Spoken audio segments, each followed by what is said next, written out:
المشاهدون الأكارم، سعدتم أوقاتنا أينما كنتم بكل خير. نشرة الأخبار نقدمها لكم من تلفزيون دولة إريتريا، نستهلها كالعادة بالعناوين.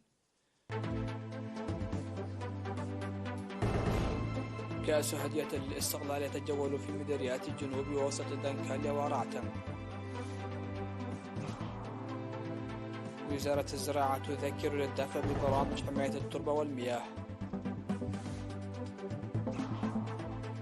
مؤسسة الغلال والمواشي تقوم بأعمال الحراثة في مديرية صنعاء.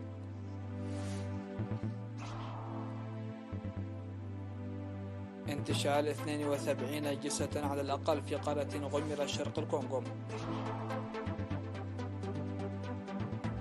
لافروف يبحث مع نظيره الصيني التسوية في أوكرانيا.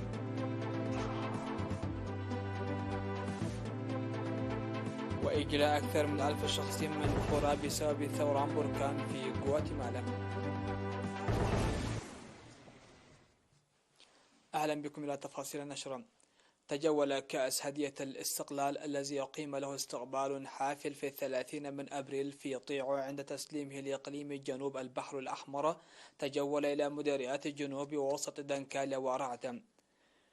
وبعد أن تحرك في 3 من مايو من عصب إلى جهة الشمال قاطعا 15 كيلومترا متجها إلى مقبرة الشهداء، ومن ثم إلى جبهة بيلول التي دارت فيها معارك حامية الوطيس في عام 1991 بين الجيش الشعبي والعدو، ودمر فيها العدو حتى تحررت مدينة عصب وأجد استقبالا حافلا وحارا.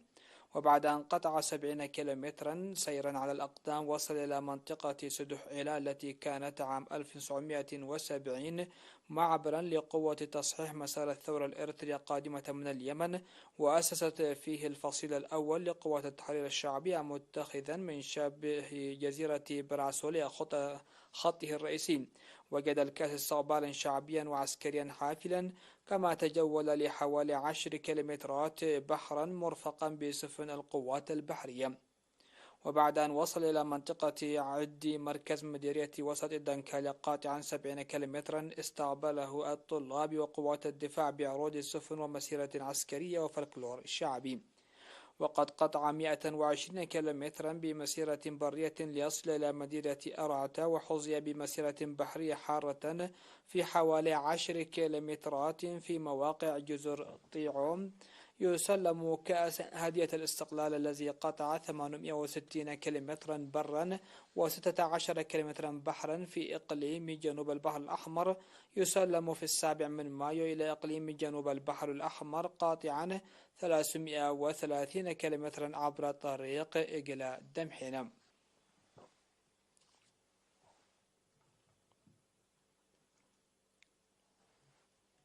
دعا وزير الزراعة سيد رفاعين برهة في أعمال تقييم فرع الزراعة بعنسبة المنعقد خلال 4 من مايو في مدينة كرن للعمل الواسع فيما يتعلق بحماية التربة وحفظ المياه.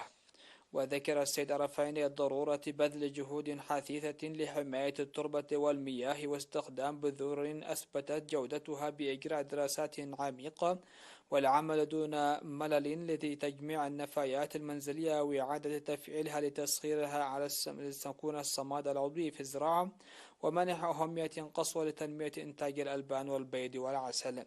وقال المدير العام لقسم الزراعة والأراضي في إقليم عنسبة بالإنابة السيد قبر مسكال تولدين: علينا الاستفادة من التجارب المكتسبة كنقطة تحول لعمل أفضل، وعلى كافة الدوائر والمواطنين القيام بأعمال جادة لتنفيذ البرامج التنموية القادمة.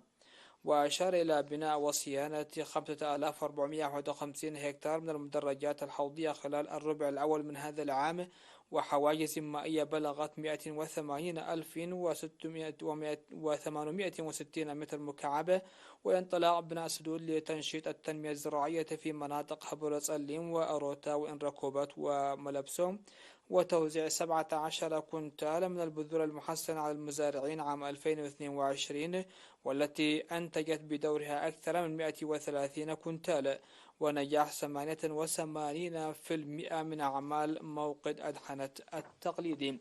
وذكر حاكم إقليم عنسبة السفير عبد الله موسى أن ما يضمن الأمن الغذائي هي أعمال حماية التربة والمياه، وبما أن جغرافية الأقليم تتطلب جهود حثيثة إضافة إلى شح الأمطار، يجب تفعيل أنشطة حماية التربة والمياه باستمرار.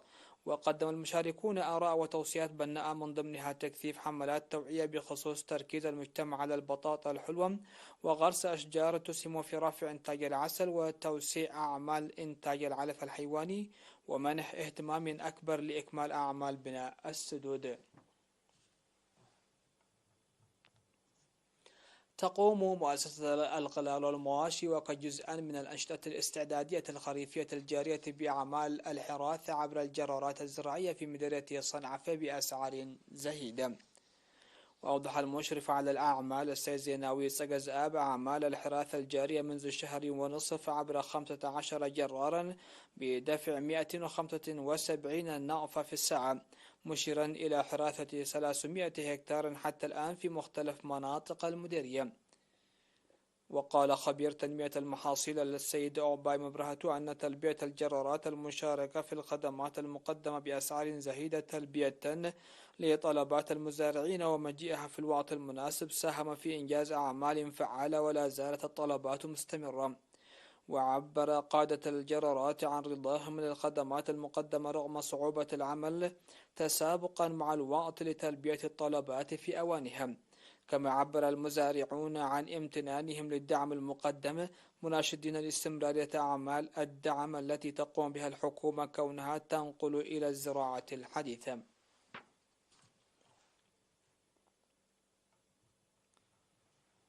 تسبب حادث مروري يوم أمس 4 مايو في إحداث أضرار بالمواشي والممتلكات، حيث وقع في طريق سني هيكوتا عن اصطدام بين حافلة من شركة حرات وشاحنة من نوع أيسوزي. وأفاد مراسل إيرنا انقلاب الشاحنة التي تعرضت لأضرار بالغة بالقرب من النصب التذكاري للشهيد حامد إدريس عواتي في جسر بطول 28 مترا. وأوضح مسؤول تحقيقات الجريمة في مركز الشرطة بهيكوتا السيد قلاتي تسفاسلاسي بأن الحادث وقع بين الحافلة التي كانت تقل 38 مسافرا قادمة من مدينة بارنتوم وشاحنة كانت قادمة من مدينة تسني حسب التحقيقات الشفوية، مشيرا إلى أن سبب الحادث كان السرعة القصوى وعدم منح الأولوية وقيادة سيارة أكبر من الحجم. وذكر السيد قلاتي لضرورة تطبيق قوانين ولوائح المرور للحد من الحوادث والتقليل من أضرارها، وعلى أصحاب وقيادي السيارات لتعزيز دورهم وتحمل المسؤولية.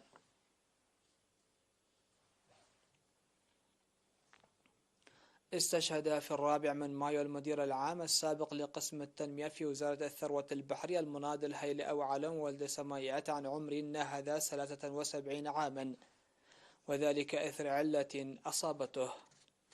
والتحق المناضل حيلي أو علوم ولد سميات بصفوف قوات التحرير الشعبية الإريترية في العام 1975 وعمل إبان الكفاح المسلح في الأجهزة والقوات القتالية الأمامية متقلدا مناصب مختلفة حتى وصل مسؤول فرع الزراعة. كما خدم شعبه ووطنه بعد الاستقلال في وزارتي الزراعة والثروة البحرية على مستوى الفروع ومدير القسم. المناضل حيلة وعلوم ولد سمايات هو رب أسرة وأب ل5 أبناء، وولي جثمانه الثرى ظهيرة اليوم 5 مايو في مقبرة الشهداء بالعاصمة أسمرة. وتعرب وزارة الثروة البحرية عن بالغ حزنها باستشهاد المناضل حيلة وعلوم ولد سمايات وتقدم أحر تعازيها لأسرته ورفاقه وزملائه.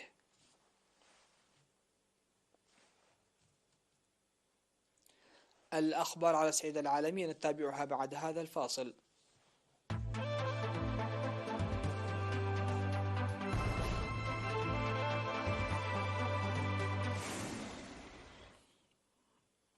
أهلا بكم. على الصعيد العالمي قال مراسل لرويترز إن عمال الإغاثة انتشلوا 72 جثة على الأقل من قرية في شرق جمهورية الكونغو الديمقراطية تعرضت لفيضانات.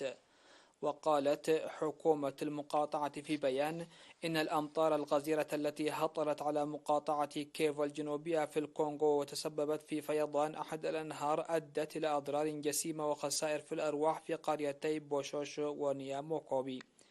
وقال الحاكم المحلي توماس باكينجا سابقا إن 17 شخصا على الأقل قتلوا في الفيضانات، وإن حوالي 40 شخصا في عدد المفقودين. ووقعت آخر حادثة في أكتوبر 2014 عندما دمرت موجة من الأمطار الغزيرة أكثر من 700 منزل، وتقول الأمم المتحدة إن أكثر من 130 شخصا في عدد المفقودين في ذلك الوقت. بحث وزير الخارجية الروسي سيرجي لافروف مع نظيره الصيني تشين غانغ على هامش قمة شنغهاي للتعاون في الهند بحثا سبل التسوية في أوكرانيا وجملة من القضايا الثنائية والدولية الملحة. وعقد آخر اجتماع بين الوزيرين في أبريل الفائت في سمرقند، يشار إلى أن وزير الخارجية لافروف وصل إلى الهند لحضور اجتماع وزراء خارجية الدول الأعضاء في منظمة شنغهاي للتعاون.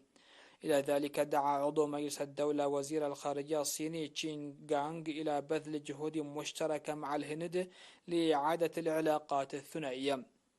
وصرح بذلك تشين خلال اجتماعه مع وزير الخارجية الهندي سوبراهمانيام جاي شانكر هنا على هامش اجتماع وزراء خارجية منظمة شنغهاي للتعاون، مشيرا إلى أن الدولتين الناميتين الأكثر سكانا تمران بمرحلة حاسمة من التحديث. كما تبادل الجانبان وجهة النظر حول القضايا الدولية والإقليمية ذات الاهتمام المشترك.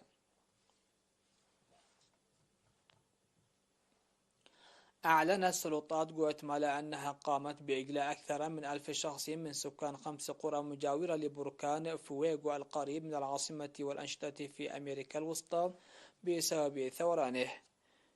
وبدأ ثوران البركان مع انبعاثات سحب من الدخان الكثيف والرماد فوق مزارع وبلدات قريبة من سفح البركان، مما أثار قلقا على سلامة سكانها.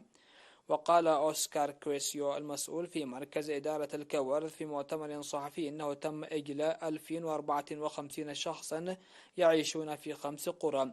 ويبعد البركان نحو 35 كيلومترا عن العاصمة غواتيمالا، لكن مركز إدارة الكوارث قال إن الرماد يتساقط غربي وجنوب غرب البركان في اتجاه بعيد عن العاصمة الواقعة شمال شرقه. وتضم غواتيمالا بركانين آخرين ناشطين هما سانتياغيتو في غرب البلاد وباكايا في الجنوب.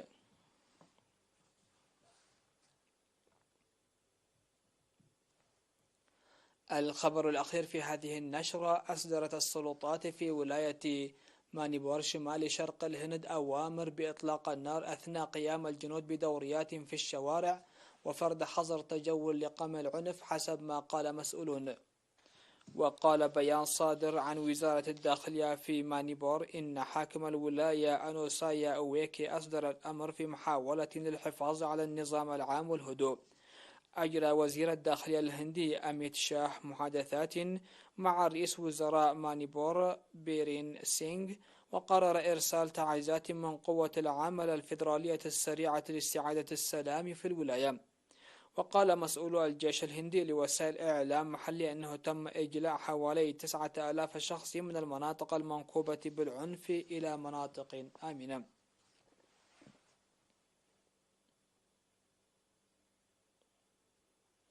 نهاية النشر، هذا تذكير بأهم وأبرز العناوين. كأس هدية الاستقلال يتجول في مديريات جنوب ووسط دنكاليا ورعتا.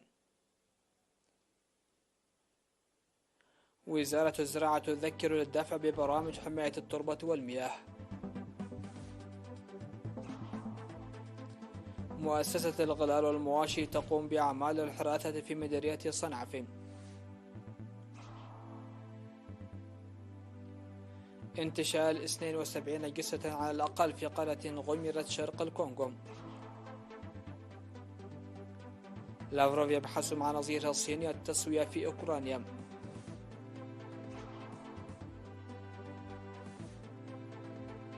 وإجلاء أكثر من 1000 شخص من قرى بسبب ثوران بركان في غواتيمالا. سادتي سيداتي، هكذا نكون قد وصلنا وإياكم إلى نهاية نشرة هذا المساء. شكرا لحسن الاستماع والمتابعة، والسلام عليكم ورحمة الله.